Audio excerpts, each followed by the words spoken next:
Nasa NCCC, Huyangurin, Davao City po tayo mga kamispa. Pumunta ako dito dahil sa balitang malapit na daw itong magsara mga kamispa. Nasa Huyangurin po tayo mga kamispa. Mapapansin ninyo walang mga kable, walang mga wire sa itaas. Nasa underground na. Ito ang New City Commercial Center ng Davao City. Ito ang pinakaunang department store na sumikat dito sa Davao City. Naging supermarket at department store ito mga kamispa noong December 1, 1978. Pagmamayari ito ng pamilyang Lim at Ku. Nagsimula sila sa mga textiles hanggang sa lumago, naging supermarket at department store.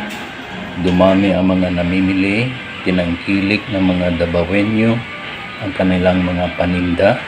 Sumikat ang tindahan ito at minahal ng mga Davaoenyo dahil sa mura ang mga bilihin dito. Nakahilera ang mga cashier dito noon. Ngayon wala nang mga cashier.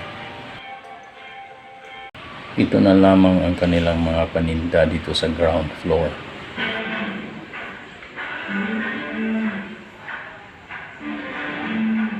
Ito ang second floor. Bakante na ang mga estante. Wala nang mga display. Pero may mga RTW pa naman. Ito ang third floor. Dito ang bagsak presyo ng mga bilihin. Buy one, take one.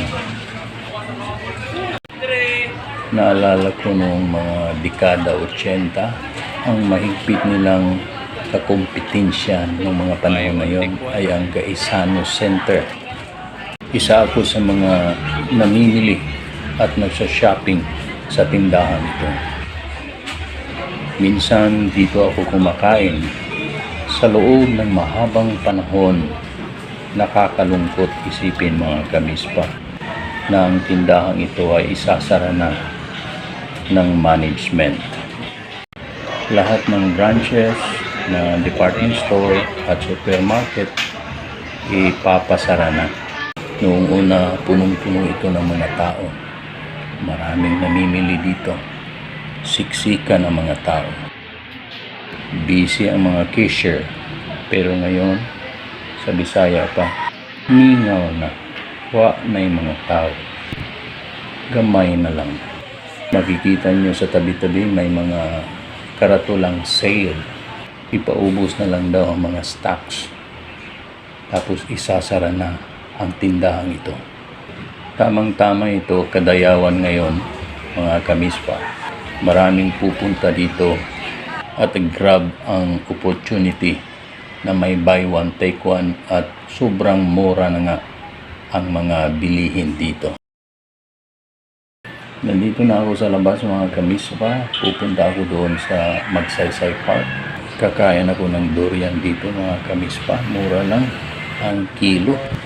May 50 pesos ang kilo, may 80 pesos ang kilo. Depende sa klase.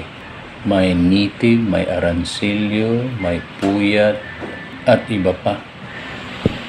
Pasok tayo dito sa Magsaysay Park. Nandito ang Bantawan Cultural Celebration ng 11 tribes ng Davao City.